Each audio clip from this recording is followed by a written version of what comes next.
This is Motivation 101, your weekly reminder that greatness is built one choice, one action, and one moment of courage at a time. And today I have my special guest, one of our advocacy helping people remember what it means to be part of nature and flow within, and no other than Miss Laura Giles. Welcome, Miss Laura, on Motivation 101. And can you please introduce more about yourself that I miss? Sure. My name's Laura Giles, and I am a trauma therapist located in Virginia. And I love helping people be better versions of themselves. A better version. So, I mean to say, to motivate people, a better version of them. Okay, interesting. And thank you so much for sharing your knowledge and wisdom to the world, Miss Laura. Thank you. And today let's talk about from fear to forward, using fear as a fuel instead of a barrier. What do you think what is all about? I think that's fantastic use of fear. I mean, I think that's what it's really meant for, is for helping us to rise above difficulties, get through. Not It's not meant to shut us down. Yeah. Mm-hmm. Definitely. So, why does fear appear right before our growth? Great question. I think we're scared of the unknown, I mean, if I'm Mm-hmm. sitting here looking at something that I've never done before and going to a place I've never been before, I don't have anything to compare it to. There's no way to make meaning, so it's natural to be afraid. And it takes courage and motivation to get beyond that hump, to get to the place where we can be bigger and stronger and more capable. And it's something that we always face. And if we don't learn how to do it well, then we keep ourselves limited. Yes, I don't want to be limited. I want finite.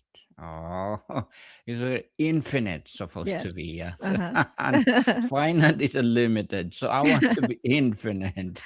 So, Miss Laura, how can fear clarify what matters most? Yeah, I think fear is a signal to pause. And because you Mm-hmm. don't want to just be fear and then jump into something, because then you might jump to the wrong thing. So when we pause, then we can think about, what it's a choice point. And if I make a mindful choice, then I'm going to go in a good direction, a place where I want to be rather than a place that I don't want to be. Because fear can take us down the wrong road, and it often does.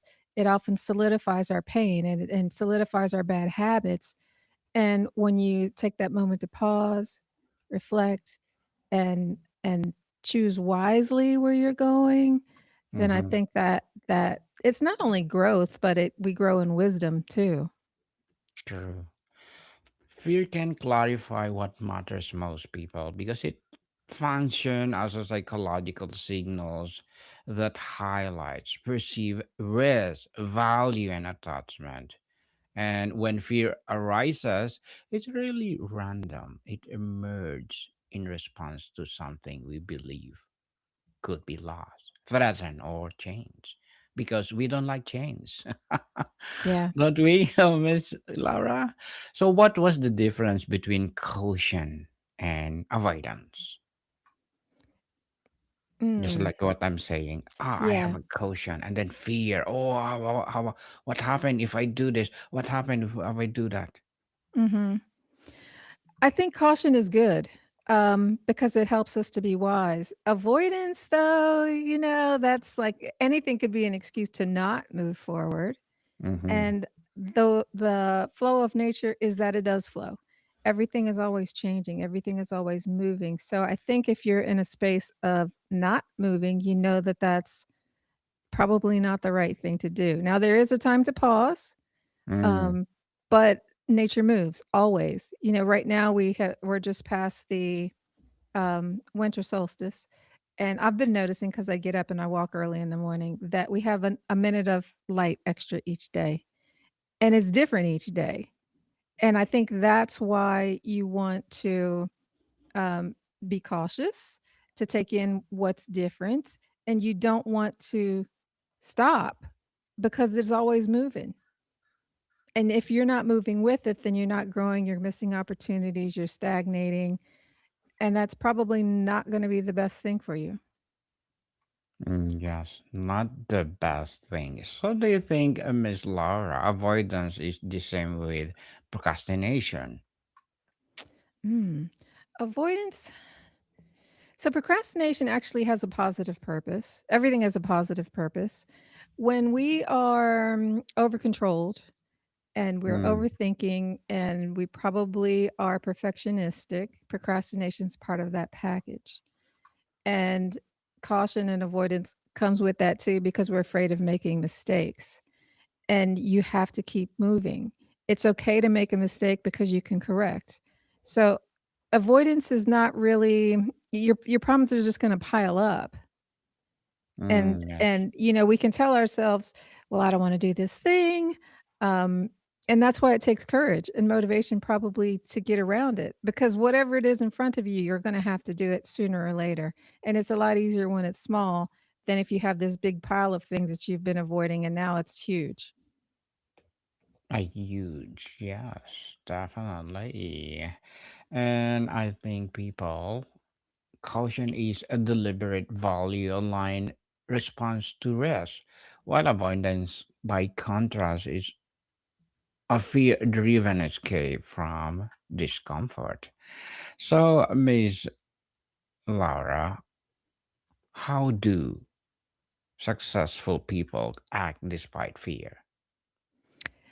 It's a habit, actually. There are techniques to help you to do that, and one of them is called the walk of fear. It's kinda hard to explain, without actually running through it, but Mm-hmm. you just feel the fear and you keep going, and you rehearse it. You rehearse the fear, you rehearse the thing that's scaring you in your head, and eventually you're gonna get to the other side, and when you get to the other side in your mind, it's not that scary, and so you get the idea that this thing ends. Whatever it is, there's gonna be an end to it, and so it makes it easier just to walk through it. So I would rehearse. I think, I'm typically not a very afraid person anyway, but, Mm-hmm. when I am and I am, taking a pause and you do a mental run through, what's the worst that can happen? Whatever it is, it's almost always something that you can handle. What will be the next thing to do? Okay, so people, I think successful people act despite fear by changing their relationship to rather than trying to eliminate it. They recognize fear as a normal companion to growth, not a signal to stop. Instead of asking, how do I get rid of fear? Yeah. Hmm, something that everybody does. Do that. How can and take the risk, right? Yeah, it's normal. It's natural. hmm So, what question turned fear into insight, Miss Laura? What question turns fear into insight? I think there's a lot of questions that could turn fear into insight. One of the ones from RODBT is, what does this say about me? So, Mm-hmm. for example, let's say that I'm afraid of getting a promotion.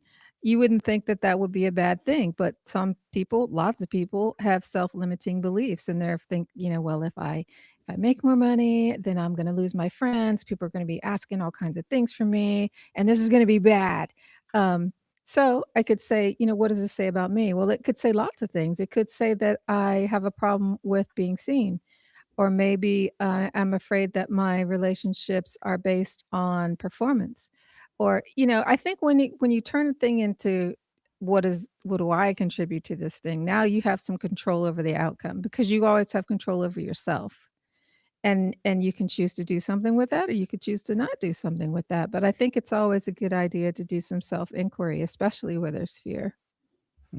Yes. And people fear turns into insight when examined rather than obeyed. I think the right question shift fear from emotional reaction into usable information. Yeah. Definitely. And successful individuals are, Use inquiry to separate a signal from noise and meaning from imagination. So, Miss Laura, how does fear strengthen decision making? I think it's good to be a little bit afraid, actually. Yeah, because fear is energy, or it can Mm, create energy, and it brings passion into your thinking. And it could take you to places that you hadn't considered before, because flexibility is one of the ways to get around things that limit you. And so when you start thinking outside of the box, you get creative, then it enhances the things that you come up with. So I think it's a good way to play with it, and if you can get some other people's thoughts in the mix as well, that could be good too. I like doing things, so I have for the last 20 years, I've taken people on retreats, and mhm. we always do one thing that is scary. Like what? Well, so we went caving one time. Okay.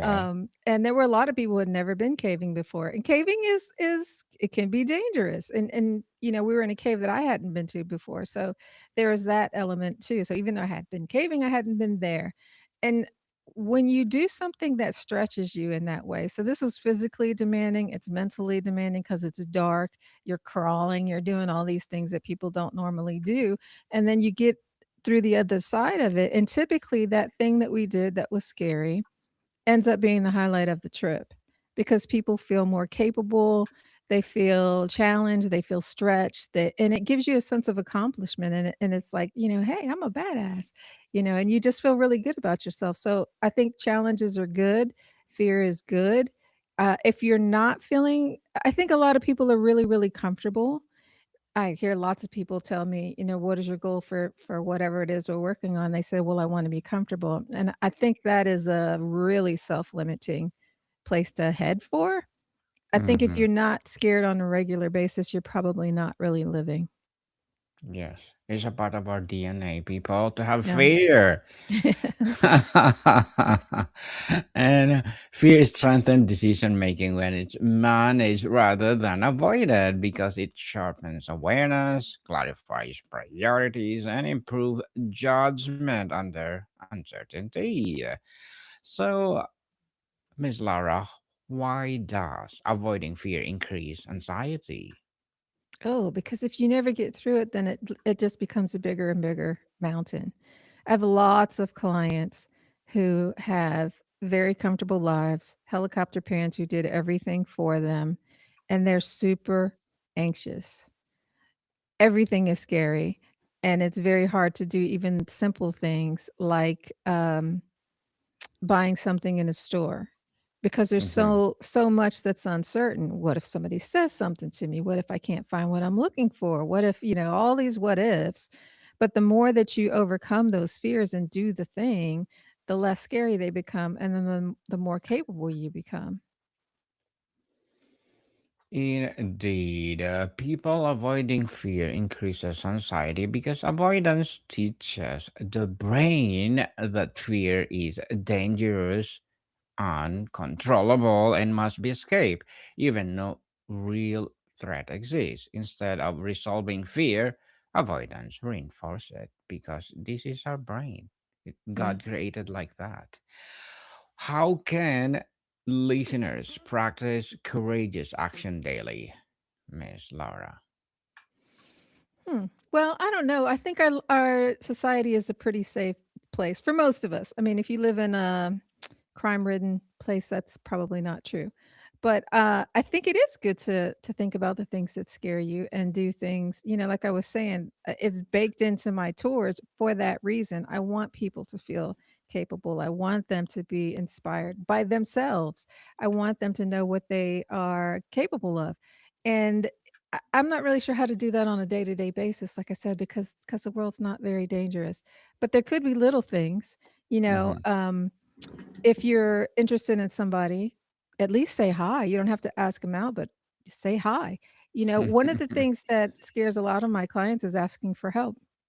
So you can ask for help with something with low stakes. Hey, can you help me carry this box? And then get used to doing the hard thing. Um, Yeah, the clients that I have, they're scared of small things like asking for help or talking to people. They have social anxiety. It's not like, I'm afraid of lions attacking me. Lions attacking me, yes. I think people, well, avoiding fear is something that we need to avoid, but it's a part of our DNA. We Mhm. need to reclaim it. We need to claim it that this is fear that make us safe in general, right? Be aware of what we are doing. So, what role does self trust play in fear management? Oh, wow. When I think you have self-trust, there's not a whole lot to fear. Mm-hmm. Like I said, I don't walk around scared very often, and that's because I have a high degree of trust. I have, when I was little, my parents let me explore, so I fell down a lot, I got back up a lot. I found out what I was capable of. I pushed the limits. So every day I'm trying to do something that stretches things a little bit more. And if you don't have any faith in yourself, if you don't have any trust in yourself, the world is a really, really scary place. So I wouldn't let anybody do everything for you. Think your own thoughts, question things a lot, question what you see on social media, question the things that you read, ask why a lot. Um, I think a lot of people learn to just shut up. They don't Mm-hmm. ask why. They don't ask questions because they're afraid of looking stupid, or maybe they didn't have permission to speak when they were younger, and that just has become a habit. But you have to engage with life in order to have courage, and life requires courage. It's not easy to be here. So, Yes. yeah, I would live. Self trust, people, is placed in a central role in fear management because it determines whether fear is interpreted as a threat that must be escaped or as information that can be handled. When self trust is strong, fear loses its power to paralyze itself. So, Miss Laura, this is our last question. How can fear become a compass instead of a cage? Mm, hmm. Is it interesting question, right? It is an interesting question. Um, I so when fear is a compass, if you're leading from a space of values, then the fear becomes just an obstacle for you to live with integrity and to get the things that you want. But if fear is paralyzing you and it's keeping you from doing those things, then you're not living, you're not being authentic, which is, I think, what we're here to do. You're not creating, you're probably not contributing, and your life's probably not a whole lot of fun. Mm, So I think it's essential to have a compass. And I think values is needs to go along with that, because if your values aren't with that, then you may end up somewhere that you don't want to be. But I would never let fear be a hindrance because life is challenging. It is hard. I think if you accept that from the jump, then it loses a lot of its power to immobilize you. yes, definitely. People fear becomes a compass instead of a cage when it is interpreted as a guidance rather than a command. The shift occurs when fear is orient decisions toward meaning, values, and growth without allowing to dictate behavior. So, Miss Laura Giles, thank you so much for sharing your knowledge and wisdom to the world. So, can you please invite our listeners to support your advocacy, your business, or whatever projects that you're doing right now? Sure. You can learn more about me from lauragiles.net or lauragiles.org. It's always going to be my name. And thank you so much for having me. Yes, people, fear is not the enemy of growth. Mismanagement of fear is. When understood and engaged wisely, fear clarifies values, sharpens decision making, and reveals what truly matters. It becomes a signal rather than a sentence. Courage is not the absence of fear, but the presence of self trust, values, and disciplined action. Caution guides preparation, avoidance feeds anxiety, and consistent action builds confidence. Each time fear is examined instead of escape, it loses authority and gains meaning. So, people, thank you again for tuning with us. Please do tune in because Miss Laura will be my regular guest on Motivation 101. We will motivate you through thick and thin. Right, Miss Laura? Absolutely. So, Miss Laura, thank you so much for your time. Modicom people, see you soon.